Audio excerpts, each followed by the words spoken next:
Well, everybody, I got 1,500 hours military time. Hope everybody's doing well. All these smiling faces. Let me know if you can hear me in the chat column. That would be wonderful. Make sure my audio is good, or if it's over modulating, as I have a tendency to do. Thank you, Kyle. Al. Kid, everybody, thanks. It's been great working with everybody on some of our little ADF 911 stuff. I think we're doing pretty well with that. Looking at a good end of term, all that sort of thing are rocking and rolling. Right now, just as an update, we're about 42 to 45% of the way through the actual development of all the courses in the new CJ program. Going very well. The instructors seem to like it. They've been giving us some feedback and some good tickets. Do as well. And whatever feedback you're getting from your students, please kick it on up so we can make the adjustments as quickly as possible, as opposed to getting them lost in the virtual pipeline. Anyway, so I'm glad everybody's here. I'll do the best I can to try to explain. Okay. Thank you for reminding me, Chad. I kind of did out of hesitancy because who the hell wants to look at me? Well, maybe somebody does. Anyway, if you can't have fun in CJ, what can you have? So, as you know, the themes, the topics, the general intent of these courses are designed by, our workshop participants, all of whom are, have a long-term investment in the criminal justice system. Oh, it's the bike. No. I'm waiting for that thing to go all in my head because when it does, you're a witness. I'm out of workman's comp. And that's actually not just over my head, I think.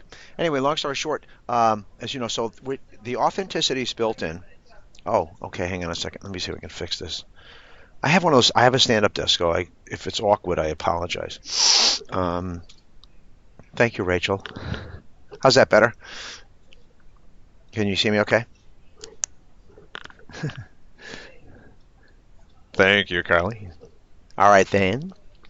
Well, thank you, Chad. Oh, cash is on the way. All right. Discretion in criminal justice. All right, this is an actual title to an actual course. All right, and the reason this topic came up, if your students are asking, why am I studying this? Because this discretion, okay, it really is the dividing line, the insulation, the protection, okay, that keeps the United States from becoming a police state. And police officers, etc., are not required to take action in 90+ % of all the events that they deal with. There's no mandate saying that police officers even have to stop cars. There's nothing. If you look at say an emblem on a cruiser, police car, it doesn't say we're going to stop you. It says serve and protect. Okay, it's the public that demands some proactive activities. But at the end of the day, even if those proactivities occur, like motor vehicle stops, etc., okay, it does not mean we have to arrest anybody. The only mandatory arrests are usually related to domestic violence. Okay, so this course is very good because it's also one of the most powerful tools that the criminal justice professional, let's call them cops, that we had. When I was a police officer, this was a wonderful tool for cooperation, etc. But it has to be used appropriately because you can get people in trouble, or if you don't take the right action at the right time, you may have a serious ethical dilemma. Okay, so this is a very important topic. It's an asset. It's a tool that needs to be developed. It does require strong critical thinking skills, cultural competency. A variety of those competencies that are involved in the program are necessary for this course. Okay, and number one, as you guys know, guys and ladies know, that the number one thing is going to be their ability to write, i.e. communicate effectively. Okay, so this is where we're going with discretion. They're going to analyze. Now, when I put these words in bold, this is let's just call them little red alerts for you with your students. Okay, what does it mean to analyze? If they're having trouble understanding how to break a problem down, okay, to tear it apart and have an opportunity to explain it in a satisfactory manner, based upon the rubric, the elements, the demands of the course, and the instructor. This is critical, all right? And this is where the English language and the opportunity or the ability to engineer the English language to be very clear, especially when they're conducting an analysis of a problem, okay? It really is just hypercritical that they understand this is what is going to be required of them. As you probably well know, the courses that have rolled out already, they're not soft sell courses. I'm not going to say they're hard, they're difficult, but there's a lot of work in there, okay? And the demands are pretty I'll say they're pretty stringent, but that's the way we should be, right? We want them to come out. They want to leave this program excellent. So you see the competencies, it covers the following competencies. Explain how discretion is utilized in decision making, describe best practices used in discretionary, and analyzes the last taxonomy, analyze the latitude of discretionary decision making provided by laws. The assignment category, there isn't a course out there, I'm sorry, gang, that a reasonably say smart or astute or a keen student can't say game it per se and eliminate or not participate in a couple of activities and still pass the course. Shame on them. Here are the topics in the assignments, and we'll get through to the projects themselves so you can see how they support a competency-based education, because they actually have to do something. They have to solve it. They're not just going to be repositories of food that's been chewed up and spit in their mouths. So you can see each mod is going to have some stuff to do, all right? And I hate to use the word dense, but there's a lot of work. So you want to prepare them, okay? First of all, not to be afraid of the number of things to do, okay? But that they should be able to allocate enough time and energy to pay attention to those things that are important. The quizzes are important. They're preparatory. They're good. It's a one-to-one. It's a direct assessment tool that we use in competency-based education.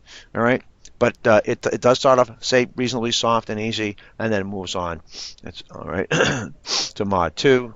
So without me having to prattle on and describe every little thing here, I think in this case you just make sure that they know how, as you already do with tremendous expertise, plan their week ahead. Okay, the instructors have been given the Designers Corners videos. Many of them are still in development, and actually they'll understand the best practices and philosophy and the intent of the course and what they should be and could be doing for students in these courses. All right, to help them prepare too. So the onus does fall on it's the responsibility of the instructors to also address these things in nice, clear announcements. You don't see those things, let me know. But again, planning for any particular course is always going to be critical. Okay. And the check your knowledges, if you check your knowledge assets there, they are an asset because by philosophy and design, it allows a student to kind of figure out where they are in the water. Okay. Any feedback you get from students that they see that's an impediment, they don't see it as useful, whatever it may be, please let us know. Discretionary decisions, and so you can see pretty much through each module as the course builds up. We talk about culture, assignment discretionary laws, agencies, culture, limited discussion, limited versus wide discretion. So it really does beat up discretion. And again, it may seem like a one-off to some people. Discretion is some sort of just minor activity. No, it's not. It really is a very, very, very powerful tool that police officers are capable of using. Okay, that does. I hate to sound philosophical here or whatever. It sounds like a bumper sticker, but it really is the difference between a police state, okay, and one that's where we're policing a free society. Okay, it's very, very powerful, but it requires, like I said, it requires character, it requires intellect, it requires emotional maturity, it requires the ability to analyze the situation and render a very, very important decision. These kinds of things kept me up at night when I was a cop. If I let somebody go, were they going to do what they did again? If I gave them, quote, a break, okay? That always kind of stuck in my craw. Right, because here's the thing, once you meet with somebody, you interact with somebody who may have done something afoul of the statute of the law, they broke the law. Like I said, you don't have to even give them a ticket or much less arrest them. There's nothing saying you have to do that shy of domestic violence, okay, or something that's absolutely so egregious you have to do something, i.e. homicide or whatever, or they're carrying a ton of coke, or whatever it may be, when, discretion does apply. But those day-to-day events that 99% of your police officers deal with every day are, dealing with some sort of behavior, okay, that may or may not really give rise to the need to make an arrest. All right, but that, you really have to be a good judge of character, and you have to really understand the context of the situation, etc. Okay. So scenario 1 here. In the Project 1 guidelines and rubric, you're going to demonstrate mastery of the following competency. Explain how discretion is utilized in decision-making within criminal justice professions. Here you are, you're a cop, you're on patrol with your partner, and at 1:45 in the morning, no, you're not asleep yet. You observe a fast-moving vehicle right through a red light. I remember when these were great. You attempt to stop the vehicle, which refuses to pull over, but does turn on its hazard signal. So you chase them down, and eventually, as you can see here, we're dealing with a woman who was about to give birth. That's always exciting. I didn't want them to. I really didn't want to be the midwife in the back seat of my cruiser. Although there was one time we did deliver a baby. And it wasn't mine, sorry. But anyway, the male driver exits the vehicle with his arms raised in the air, begins shouting, partner, help me. And basically, this is a what do you do situation. All right? So here's the next steps. And this is where it becomes difficult because there isn't anything here that in some respects, they can't do or should not do. They could arrest the driver. They could give him a warning. They could give tickets. All right, and that has happened. Sometimes these make the news because discretion, really, when officers apply discretion, there's a wider audience at stake, because people, one person may be arrested or ticketed for this and another person may not. Right? And we're all hardwired for fairness. So you can see there's a lot of psychodrama going on with any one of these decisions you make. They really have a far-reaching implication.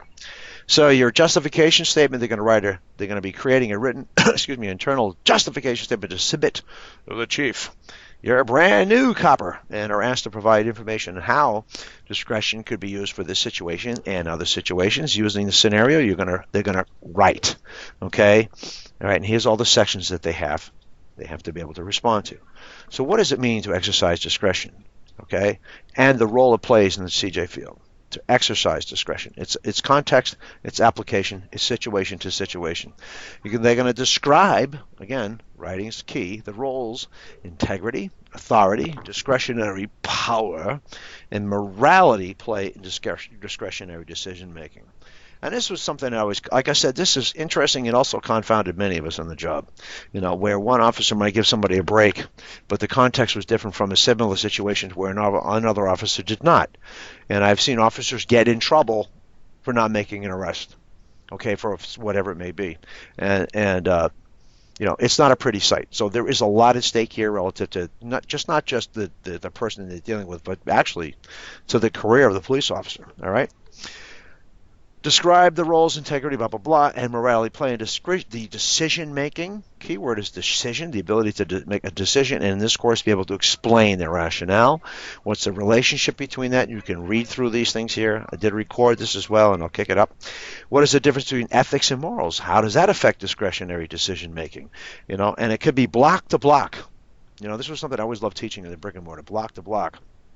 You have one block where you have a certain culture, okay, on one block, and they have different expectations of police service, and the next block could be somebody different. And so you apply it contextually. And you have to be able to work very fluidly in various cultural service circles that you encounter, and where you make these decisions that it could calm a situation down or exacerbate it. You could end up with a mini riot on your hands. That happened to me one night in the early 80s back in Kimmel Street, what they called the Kimmel Street Project at the time. We went to make an arrest, and then we had bottles and rocks and sticks thrown at us, and a couple of us got jumped, and that's where discretion kind of went awry in some respects. Summarize the actions taken in response to the provided discretionary dilemma. So what could happen? Why did you make the decision? Okay, this is justification. They have to be able to eloquently, okay, and with substance explain why. So again, I don't want to be redundant, but they really have to understand how they've got to take the English language, okay, and they have to be able to be, really engineer it so they're very, very specific and precise. So they actually explain, much like they're expected to do, quote, on the street or on the stand, okay. So you can take a look at some of these other tasks involved, explain how integrity, authority, discretion, blah, blah, blah, how these things actually, why did you come to this decision, what could go awry, all those things. So it's really multidimensional. It's a very in-depth assignment, okay, and they really should be prepared, okay, to be able to respond to the taxonomy that are built into each one of these particular questions or tasks at hand. Any questions at all so far about this? So far, it's a pretty cool course, to be honest with you. I have not seen this anywhere else. I'm sure it exists in some form in other schools, but we're really trying to create a very unique program that agencies would like to send their police officers, to school. Would be very, very excited to do. So I guess, all right, no questions. All right. So this is what they have to submit. Okay, and here's your project one criteria. And look at again, gang, articulation of response at the top, and its value is 15 points. So it's weighted correctly, not too heavily, but not too lightly. All right, and when they want to know what the difference is between that and that, all right, you can tell them. And that's why we encourage instructors to, deploy exemplars. What does that kind of writing look like? Writing for criminal justice is very unique. I know I've probably told you this before, but we're probably the most writing-intensive discipline here in the university. And I'll stand by that because we can never be misunderstood. So if your students are asking, why am I not getting full credit, whatever it may be, why is he or she saying that I'm not clear, or something along those lines, where they're getting dinged on their use of, say, slang. Slang is out. All right, keep that in mind as advisors. We cannot use slang or colloquial in criminal justice. Cannot do it, because words that have multiple meanings can send a jury packing. If somebody doesn't understand what you're saying in our world, that could be a real serious problem. Not to be melodramatic, but we can never be misunderstood. So that's why I was able to move that to the top. It's not me. It's the way what's the discipline and the profession demand. Okay. All right. So you can read through the rubric here. You see what they have to do, how they have to explain, etc. It's reasonably high order for a 200 level course. Project 3 guidelines and rubric in this project. This is the competency they're going to have to master. Again, look at analyze the latitude of discretionary, blah, blah, blah. And here they are with another awesome scenario. These scenarios are well thought out. They're very authentic. I think they're going to enjoy these, and this is a great approach. I'm a really huge fan of competency-based education because it really tells them, fix this, do this. This is what we do. This is the real world. So now, in this case here, now one thing about these courses, they're not all about, say, working cops in the system. We have a lot of civilianized positions. It's a vast system where where very important key components are people that work in the system, say, advocates, right? And a lot of our students they don't want to be cops, but they want to get involved in the helping professions that are affiliated with CJ. So here they are, an advocate working for the National Coalition Against Domestic Violence, and they're asked to create a presentation for a small local police department agency that will help them determine our laws, ordinances, policies, etc., etc. Using the scenario linked in the supporting materials section, they're going to create a presentation. All right? That explains how various aspects of the decision-making process as discretion laws can affect the outcome of each situation. Pretty cool. And you know the thing about it? We do this. And why I sound like I may be selling this as something remarkable, truthfully, in a way it is, especially to the student who really doesn't understand what goes on and what's important in our system, what they will be required to do. You know that many of them are weaned on what? Television, movies, it's the biceps and dynamite and explosions and SUVs and all that sort of thing, when really what is it about is being an effective culturally competent communicator, okay, who understands how to think critically and can write about it so everyone understands what they're saying. We do a lot of this stuff, all right? We work in concert with domestic violence advocates. We work with, you name it, a lot of people that are helping us, that intersect with us through the courts, etc. So this course is just as important for cops as it is for other people within the system. And how important it is, it really is. And if you have a student who says, well, I just want to be a child advocate worker. Well, you don't think you're going to go to court? You don't think that you're going to have to make a decision relative whether or not you have to take an infant out of a home that may be dangerous to that child? Okay, if you're misunderstood in probate when you're looking to remove a child, from a very dangerous situation, but your report is not detailed, is not complete, you use slang, and that baby goes back. Now, I'm not trying to be Dr. Doom here, but that's how important this stuff is. And it's not just about the discretion, it's about your ability to situationally explain exactly what you're supposed to do and not be misunderstood. Capiche? Okay, I'll keep moving. So you can see 1, 2, 3, 4, 5. They have questions to answer. Identify the discretionary. What did you do? Basically, this is the role. What did you do? Okay. How laws can limit rely on discretion. Okay. All right. Et cetera, et cetera. So you can read through that. I'm going to be, like I said, send this out. I don't want to read everything to you and drive you out of your minds. We do have another course to hit too as well. All right. and they're going to create a presentation. They choose the format that works best. If they be a poster, handout, presentation, slides, brochure, etc., or a video. All right, so they have options there, and hopefully most of them are technologically savvy. And sorry, these are in reverse order by chance. Sorry, oops. Anyway, Project 2 guidelines. All right, oops, too close to my mic. All right, here they are. Here's another great thing, and look at that, isn't that terrible? -10 misspelled. I didn't write that. Anyway, the judge ordered, all right, you're a public representative of rape victims' family. The judge ordered a jail sentence of 6 months with a lifetime registration as a sex offender for the defendant. The family is not satisfied with the judge's ruling. You have been asked to write a memo to be submitted to the Judicial Ethics Advisory Committee. And so if students are saying, if they come to you and say, what do I have to do then? That's not what cops do. Well, that's not what people, yes, we do. Okay, and again, we work in concert. We work together with people from all representatives from all agencies involved in the problem-solving system.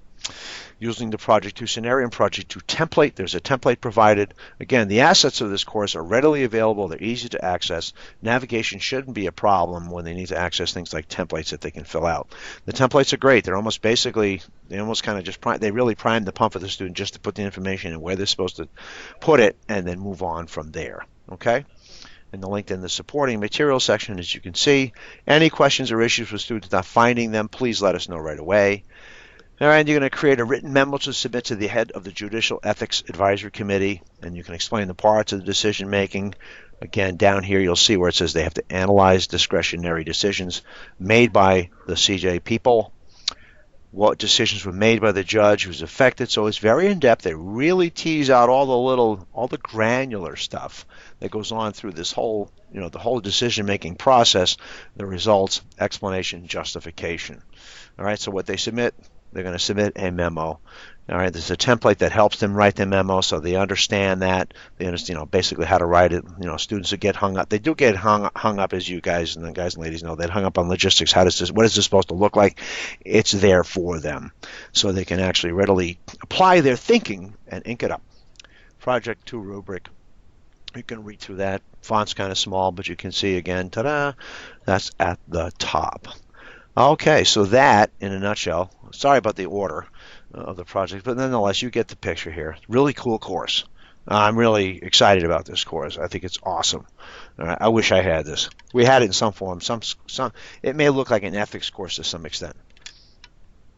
But again, questions about this from your students? Why am I taking this? What's this important? Because discretion is the most powerful tool in the hands of anyone in the CJ community. Period. So if no questions in 2:30, we can go to 2:10.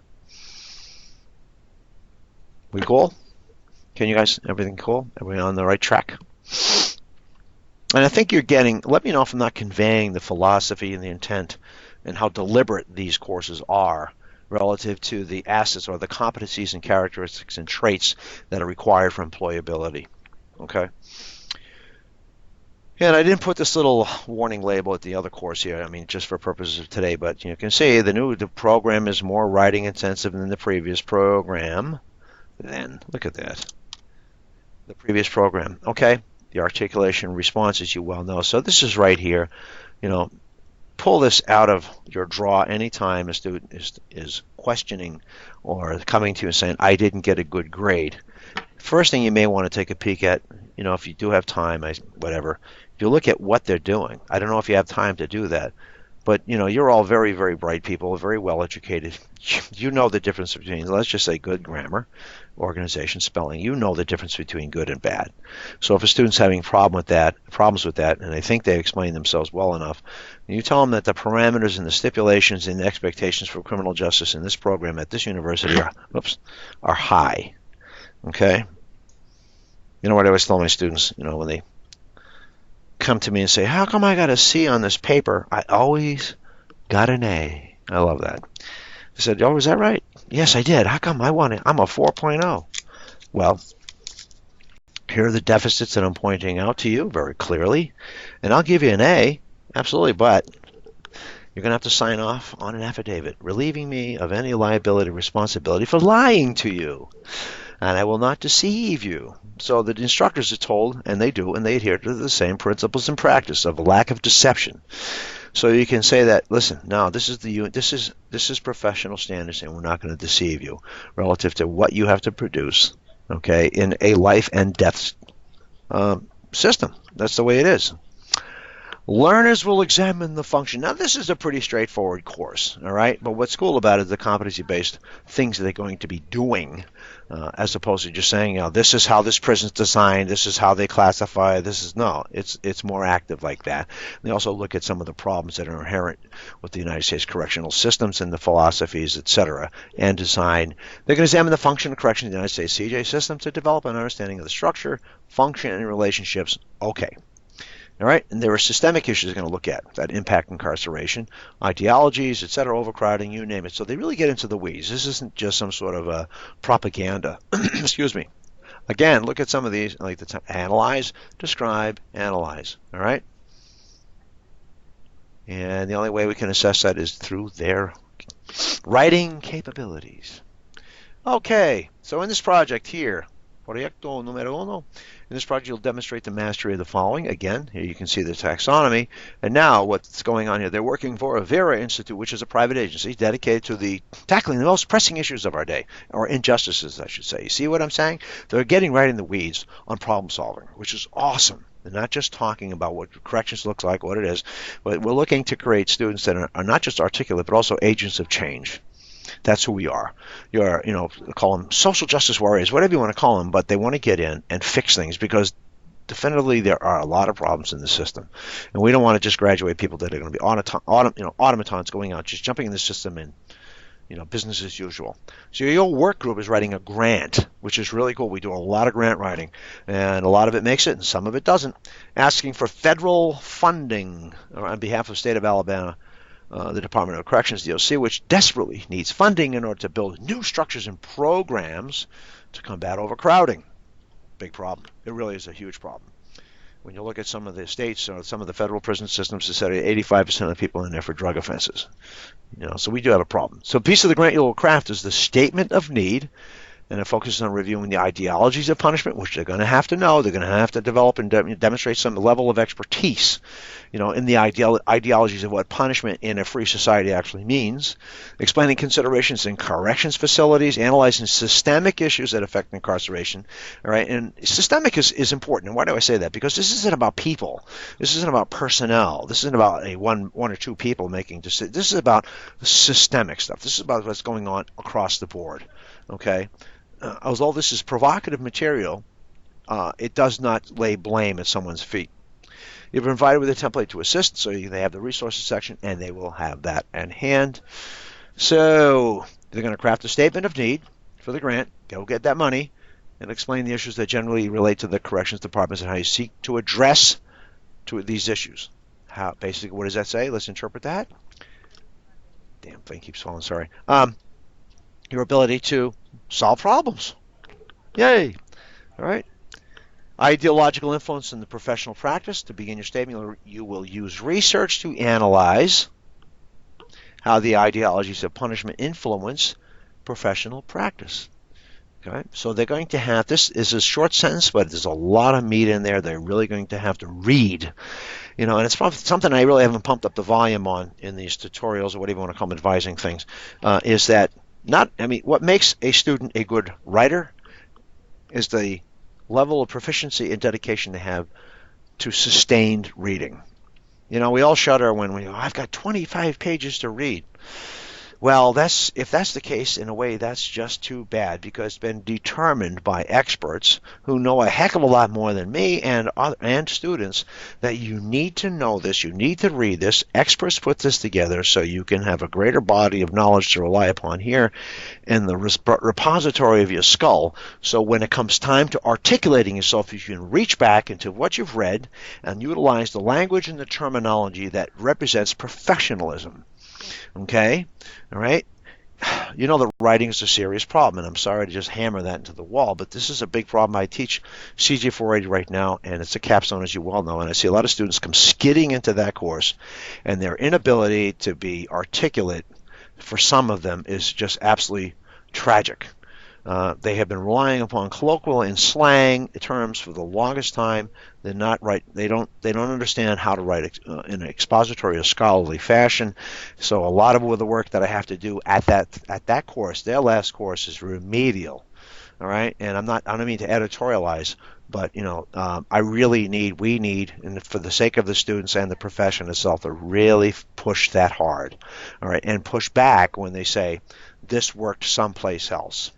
Well, your language is not working necessarily for this particular course or this particular program, all right, because we want to produce excellence. Sorry to be preachy, but it really is that important, and it's that near and dear to my heart and the hearts of all the faculty who come to me and say, Jeff, I'm really trying to help these students understand how important it is to be able to explain and analyze and articulate themselves well enough so they're not misunderstood. So it's hypercritical for us. So they have to describe how these things may lead to a specific program sentencing structures. Why some people are forced into a certain prison or not. How some of them qualify rehabilitation. What does that actually mean? So there's a lot of philosophy, but there's also practical application that they have to be able to explain. Describe how felony convictions create an unintended invisible punishment. And I applaud the design of this course for tackling these issues because, we have a lot of people out there that have made a mistake or two, but they've been able to rebound and demonstrate that they are capable of rehabilitation and becoming a productive member of society. However, they've got a label on their head, convicted felon, and they may not be able to handle money or even drive for Uber. Now, so it's a big problem out there. There was a success story not too long ago. I did an interview with one of our new students who was in and out of prison for a good portion of his life, mostly for fraud and everything else like that. And now he is working in the prison system, and I believe in classification and doing some teaching. Right? So he's very authentic. I had a great chance to interview him, and he's one of ours out there in Las Vegas. So you can see there's some abstract thought. They have to dig deep, and again, they have to read. All right, they can't skim. And I understand. We get how the cognitive load, the students are impacted by it. Like all of us, by 9 o'clock we're fried. We have no idea where the bathroom is because we just have so much going on. And what do you actually read? What do you pay attention to? You utilize these things to guide them towards those resources, to expedite, but also to say, hey, get ready to sit down for a half an hour or so and read intensely so you can pull up the language, etc., and demonstrate some element of expertise as you go. Describe the processing of offenders. Processing is critical. It's a huge role. Describe the physical, organizational, and you can go on through there. Systemic issues. In the last part of your need, you're going to analyze the impact of diversity in prisons. You can see how innovative this is. You can see how timely this is. You can see how progressive this is relative to the things we're trying to address as opposed to some sort of static corrections course. Address past policy and practice related to the response of increased diversity in corrections. All right, you have these issues here. And jails and/or prisons, and I have a lot of people and a lot of friends in that business. They really are really scratching their heads. They're fretting. They're really in trouble because a lot of people with mental health issues end up in jail.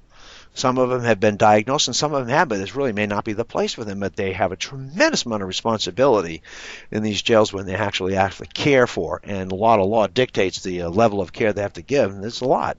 There's language and cultural issues, etc., issues in women's prisons and LGBTQ issues in prisons, so they have their hands full. It really is one heck of a behavioral sink. There's a mosaic of things that we thrust into these walled-in facilities, and they have to make good decisions. They have to be able to provide great service. They have to be able to take care of people. Tremendous amount of liability involved in the management and care and feeding of people that have been incarcerated, and all these things. You throw all these things into the soup, and it makes it that much harder.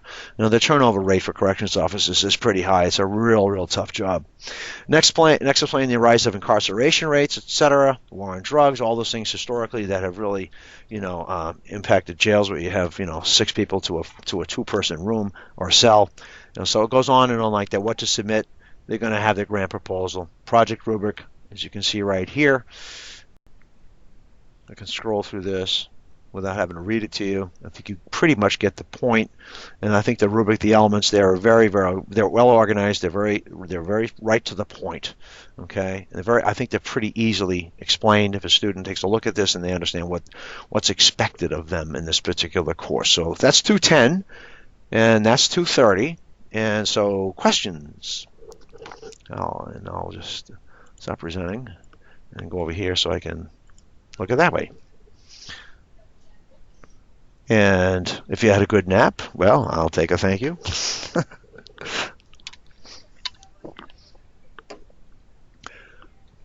Ah, what a week, huh? No questions? Holy mackerel, Karen. Yeah, and like I said, keep the cards and letters coming. Any questions that come up about these courses, we really appreciate that. Any feedback you have, okay, and yeah, contextually, you see, that's one thing when I'm putting this together, Fred. How much can I give you that's not too much, but just enough so that you have a really good opportunity to explain what's going on for these courses, what's expected of the students. All right, and we're all on the same page, we're all on the same team. So please let me know what's happening. Sign me up. Yeah, Liz, I can't tell you how happy I am that this place does that. That, the behind the scenes, the decisions made by, my upline, et cetera, to say, you know what, we need to do this. This is long overdue. It's nice to be able to sunset the old program. Teach out, it's going to last at least 2 to 3 years on that. So we're running kind of two programs side by side. Yeah, I know what you mean, Zach, right? I think for an online program, we're really very active, we're very aggressive. And we really want to, teach them what they need to know to be great problem solvers and not deceive them. Oh, good, Jessica. I'm glad to hear that. If you like an instructor, you think they're doing really well, would you kind of let me know so I can give them the kudos that they deserve? It's a hard job, as you know. It's very, very difficult teaching in the asynchronous. It's not easy. That would be great. And they love hearing that. The student kudos, that's great for the students, but also reflects on the faculty. They love giving them. April Overman's great. I think she's a retired captain of New Orleans Police. Incredible people. And we keep, it's funny too, we've been able to really attract people that I look at their CVs and resumes and their experience. It just, for grad program, we just brought in a retired FBI agent. And I could go on for 20 minutes about what this person has done, not just in the profession, but external of it, writing books, all these different things, and they want to teach here. Okay. Jacob has a general question above Jessica. Oh, I'm sorry. I missed that. Yeah, general question procedure courses. We've progressed with more students on new state. Will there be courses offered each term, or we're looking to maintain every other term for most of the courses? If you're talking about a sequencing of that, Jacob, I did share, and I think Tricia Francoeur does have the actual teach out. She has access to the teach out documents that were created by our data analytics people, most namely Steve Moreau is actually teaching an undergrad program too in CJ. So it's hard for me to answer that. I would have to pull up that spreadsheet to say what's running, what's not, what are we offering, and it's dependent upon projected enrollment. And we're really keeping a close eye on that because we have a lot of CJ students that are not CJ majors. They want to take some of the cool courses that are in the old program, but they have to, have the right amount of prereqs. Those prereqs have to last. Some of those prereqs are shared with other programs, so we're still dealing with kind of a Rubik's Cube on some of that. So hard to answer, Jacob, right now, but just suffice to say, if a student needs a course, regardless of the catalog, we'll take care of them to the best of our ability. All right, we're flexible. We can be nimble. We're seeing a lot of transfers. Right now working on a member of understanding with creating that so I can bring that back to the table with my contacts at NYPD. So things are moving along very, very well. Yeah, isn't that something, Russ? Yeah, these people are amazing. When I can go right down the list, you should see. If you're ever interested in seeing who they are, let me know. Where they're at and what they've done. It's incredible. Anywhere from LAPD, Houston PD, NYPD, local PDs, corrections people, prosecutors, FBI agents, Intel, huge Intel people. Yeah, Alan, I can definitely do that. I'll share I do faculty spotlights and I highlight them. And I'm blinded by their halos. And you can see, this, here's the thing would you do me a favor? Would you encourage your students to read the instructor's bios? All right? A lot of them don't. A lot of them don't realize that they're dealing with somebody at the top of the food chain in the FBI. etc. And that's somebody also who have, most of the faculty, that they really do all that they can. They go out of their way to help students understand what this course can do for them, and they give a lot of career advice. A lot of them are part of the Seizure Career Council page. If you're not familiar with that, let me know. I'll send you the link. They're very active, very aggressive. They love giving back. And let me tell you, oh man, yeah, they are, Kyle. They are. We have students that get jobs because of our instructors. We have instructors that say, have them call me. We have the Seizure Career Council page with the mentor tab on it. Okay, and that mentor tab has a number of volunteer professors, instructors from a variety of different, say, areas in the CJ system, corrections, advocacy, federal agents, you name it, and they're in there, all right? They're a one-stop shop, direct connect with students if students say, how do I get a job? Yeah, give me 1 second. I'll put it right in the chat column. Take a look at it. It's unbelievable.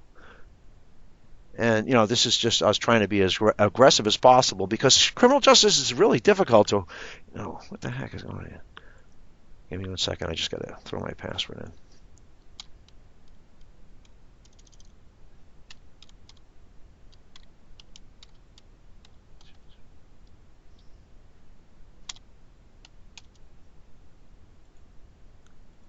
Oh, hang on a second, gang. I apologize. This thing's not cooperating.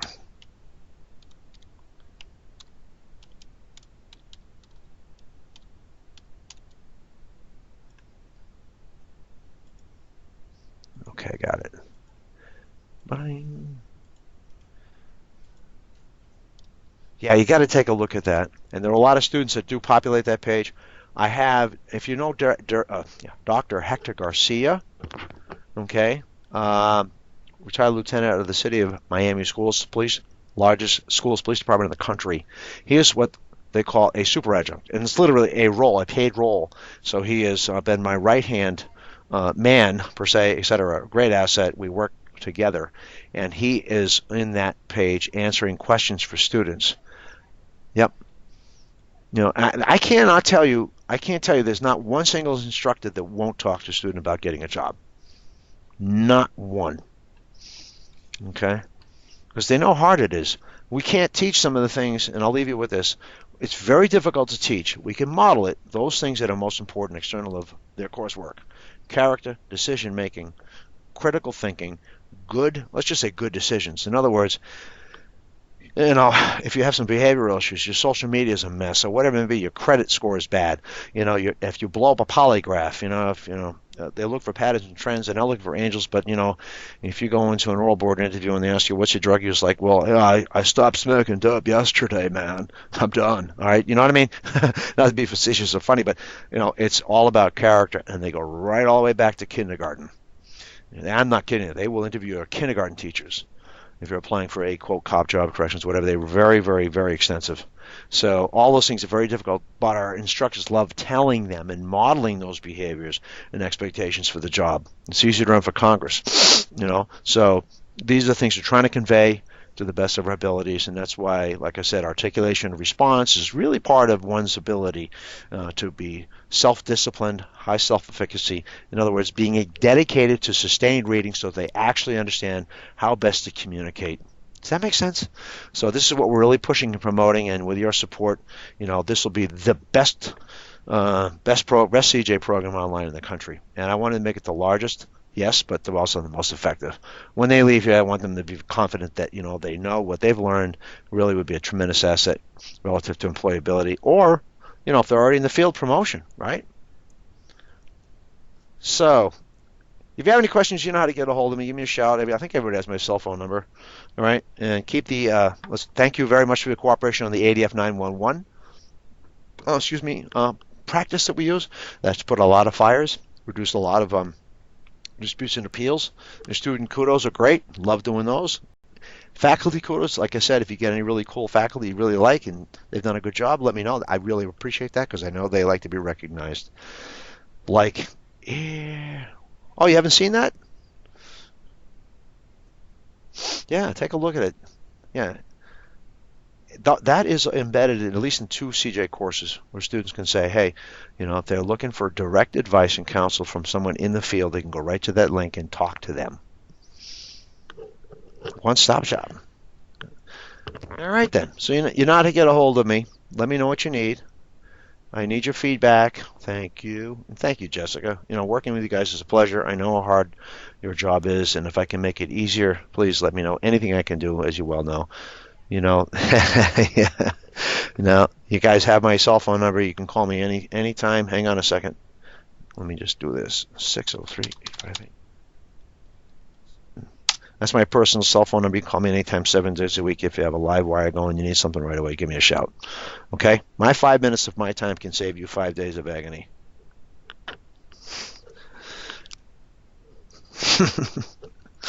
All right, with that said, have a really... come on, no way. I'm not no boss here, Chad. No, no, no, no, no. Nope, nope. If we get pulled over in Manchester, you know, we got to talk, Ann. I really got to slow down a little bit, okay? You know, I mean, driving that Tesla. You go fast, but no one can hear you. All right, keep the cars and letters coming. Let me know how you guys are doing. Let me know if you need anything at all. And you know where I am. Just come up and see me in my dump anytime. I do have a can of Febreze in case it gets revolting. See, look at that. So come on up, have a coffee with me anytime. We can take a walk through stuff. You just want to shoot the breeze. Door's always open. With that said, have a great afternoon, everybody, and I'll do everything I can to try to get this back. I tried to look for the upload link, and I can't find it, so drive it like the damn pony. Don't you know how people just don't get along around here? All right, everyone, have a great afternoon. Talk to you soon. And I'll see you soon. I'll see you shortly. I think in the next day or so, we got to do the CJ 350. And there we go.